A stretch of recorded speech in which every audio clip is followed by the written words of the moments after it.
Assalamualaikum warahmatullahi wabarakatuh. Saya Muhammad Gilang Nugraha Rizka dari kelas 1F ingin menjelaskan materi tentang translasi.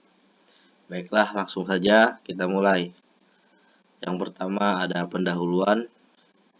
Kandungan informasi DNA atau materi genetik terdapat dalam bentuk urutan nukleotida spesifik di sepanjang untai DNA. Ekspresi gen. Gen memerintahkan pembuatan protein. Penyampaian informasi dari DNA sehingga menghasilkan protein dilakukan melalui dua tahap. Yang pertama transkripsi, yaitu menghasilkan kode genetik dalam bentuk mRNA. Yang kedua translasi, yaitu menghasilkan asam amino. Informasi genetik dikodekan sebagai urutan triplet basa atau kodon pada mRNA. Kemudian ditranslasi menjadi asam amino spesifik selama sintesis protein. Kita masuk ke translasi. Translasi merupakan proses urutan nukleotida dalam mRNA yang diterjemahkan ke dalam urutan asam amino dari rantai polipeptida. Selama proses ini, sel membaca informasi pada messenger RNA atau mRNA dan menggunakannya untuk membuat sebuah protein. Ada setidaknya 20 macam jenis asam amino yang dibutuhkan untuk dapat membentuk protein yang berasal dari terjemahan kodon mRNA. Sebuah mRNA, instruksi untuk membuat polipeptida adalah RNA nukleotida atau adenin, uresil, sitosin, dan guanin yang dibaca dalam kelompok 3 nukleotida. Kelompok 3 ini disebut kodon. Selanjutnya, beberapa dari asam amino tersebut akan menghasilkan rantai polipeptida yang spesifik dan nantinya akan membentuk protein yang spesifik pula. Proses translasi sendiri terbagi atas 3 tahap. Tahap yang pertama yaitu inisiasi. Pada tahap ini ribosom merakit di sekitar mRNA untuk dibaca dan tRNA pertama yang membawa asam amino metionim atau yang cocok dengan start codon. Bagian ini diperlukan agar tahap translasi bisa dimulai. Yang kedua, elongasi atau memperpanjang rantai. Ini adalah tahap di mana rantai asam amino diperpanjang.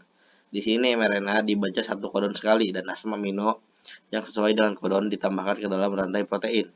Selama elongasi, tRNA bergerak melewati situs A, P, dan E dari ribosom. Proses ini diulang terus-menerus saat kodon baru dibaca dan asam amino baru ditambahkan ke rantai. Yang ketiga, ada terminasi. Ini adalah tahap di mana rantai polipeptida dilepaskan. Proses ini dimulai ketika stop kodon UAG, UAA, atau UGA memasuki ribosom, membuat rantai polipeptida terpisah dari tRNA dan lepas keluar dari ribosom. Nah, ini adalah skema umum proses transkripsi dan translasi. Gambar yang pertama yaitu A. Pada sel prokaryotik, proses transkripsi dan translasi berlangsung dalam bagian sel yang sama. Dan gambar B yaitu pada sel eukaryotik, proses transkripsi dan translasi berlangsung dalam bagian yang berbeda. Transkripsi terjadi di dalam nukleus, sedangkan translasi berlangsung di luar nukleus. Nah, ini jadi untuk setiap gen, salah satu dari kedua untai DNA berfungsi sebagai serangkaian transkripsi, yaitu sintesis mRNA dengan urutan komplementer. Aturan pasang basa sama, kecuali timin digantikan oleh urasil dalam RNA.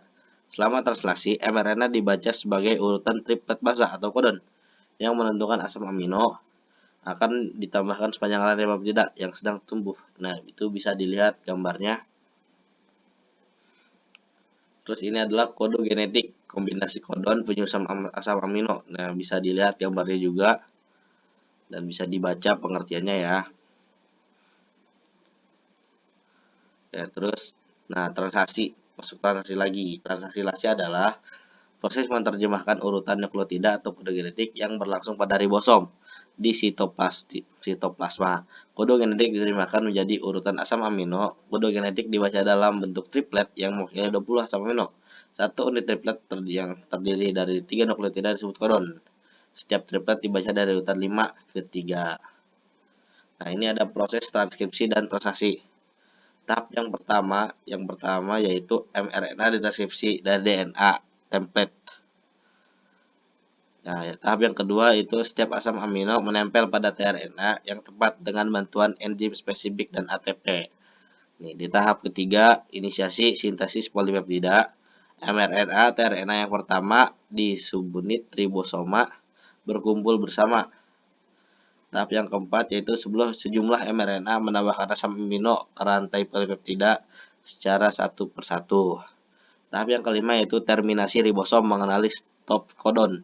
Sintesis polipeptida diakhiri dan polipeptida dilepaskan. Nah, kita ke mRNA. Yang pertama, struktur. Messenger RNA atau mRNA adalah jenis RNA berantai tunggal atau single strand, membawa informasi yang digunakan untuk mensintesis protein. Nama messenger RNA diusulkan oleh Jacob dan Monob. Molekul dari mRNA adalah untai tunggal seperti molekul rRNA, dan komposisi dasar dari mRNA sama dengan DNA, sehingga isi GC mRNA sesuai dengan isi GC dari total genom yang ada. Perkecualian untuk basa nitrogen purin, di mana DNA basa purin terdiri atas sitosin C dan timin T, sedangkan pada mRNA terdiri atas sitosin C dan urasil U. Terus langsung ke B, yaitu asal. Selain untuk menjadi cetakan untuk sintesis untai komplementer baru saat replikasi DNA, untai DNA juga berperan sebagai cetakan untuk merakit sekuens neoptida RNA komplementer berupa mRNA. mRNA adalah jenis RNA yang disintesis oleh DNA dalam nukleus sebagai pembawa informasi genetik yang akan diterjemahkan nantinya pada saat transkripsi. mRNA dibentuk oleh DNA. mRNA disintesis oleh DNA template dengan bantuan enzim polimerase 3. mRNA hasil transkripsi pada sel eukariotik tidaklah sama dengan mRNA hasil transkripsi pada prokariotik, di mana pada eukariotik mRNA hasil transkripsi di dalam nukleus sebelum bisa meninggalkan nukleus. Terus mRNA eukariotik pada gen pengode protein dimodifikasi dengan berbagai cara untuk menghasilkan RNA yang fungsional, yang bisa terhindar dari degradasi enzim-enzim hidrolitik yang ada di sitoplasma. Sedangkan pada prokariotik tidak terjadi modifikasi. Messenger RNA adalah komplementer dengan DNA kromosom, membentuk hibrida RNA-DNA sebagai pemisah dua unit DNA. Sintesis mRNA dicapai dengan hanya satu dari dua unit DNA yang digunakan sebagai template. Enzim RNA polimerase bergabung dengan ribonukleotidis. Dengan demikian menjadi katalis dalam pembentukan ikatan 3,5-fosfodiester yang membentuk tulang punggung RNA. Dalam hal ini, sintesis rasio AU atau GC RNA mirip dengan rasio AT atau GC dari DNA. Sintesis mRNA dimulai pada ujung 5 dan arah pertumbuhan adalah dari ujung 5 ke ujung 3. Lanjut ke fungsi. Sesuai dengan namanya, messenger RNA atau mRNA berfungsi sebagai pembawa informasi genetik DNA inti yang akan translasi untuk mensintesis polipeptida. Tempat terjadinya translasi adalah ribosom. Menurut Wever, mRNA berfungsi sebagai pembawa sekuens asam amino yang spesifik dari sebuah protein. tRNA, struktur. Struktur tRNA ditemukan oleh Robert Foley pada tahun 1965. Suatu molekul tRNA terdiri dari seutas molekul untai RNA tunggal yang panjangnya hanya sekitar 80 nukleotida, dibandingkan dengan sebagian besar molekul mRNA yang panjangnya ratusan nukleotida. Karena keberadaan rentang basa komplementer yang dapat saling berikatan hidrogen, untai tunggal ini dapat menggulung dan membentuk molekul berstruktur 3 dimensi. Fungsi tRNA berfungsi mentransfer asam amino dari kolom asam amino sitoplasma ke ribosom. Suatu sel tetap menjaga agar sitoplasmanya mempunyai persediaan ke-20 asam amino, baik dengan mensintesisnya dari senyawa-senyawa lain atau dengan mengambilnya dari larutan sekitarnya. Molekul-molekul tRNA tidak semuanya identik. Kunci untuk mentranslasi pesan genetik menjadi urutan asam amino spesifik adalah setiap tipe molekul tRNA menghubungkan kodon mRNA tertentu dengan asam amino. RNA, struktur. RNA ribosom atau rRNA stabil atau tidak larut. RNA merupakan bagian besar hingga 80% dari bagian seluler. RNA ribosom ribonukleus asid atau asam ribonukleat ribosomal adalah molekul utama penyusun ribosom. RNA dan protein secara bersamaan membangun subunit ribosom yang terdiri dari subunit kecil dan subunit besar untuk kemudian bergabung membentuk ribosom fungsional ketika dua subunit terikat pada mRNA saat translasi. Memiliki 4 basa RNA utama dengan tingkat metilasi yang rendah dan menunjukkan perbedaan dalam proporsi relatif dari basa-basanya. Fungsinya, RNA berfungsi sebagai katalis namun tidak membawa informasi atau pesan genetik bagaimana mRNA. RNA yang merupakan komponen dari ribosom juga berfungsi sebagai tempat di mana polipeptida disintesis dalam mekanisme translasi.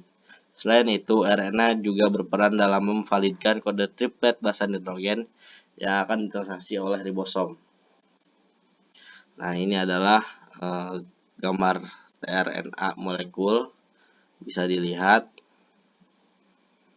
Dan ini adalah proses mRNA. Nah, bisa dilihat.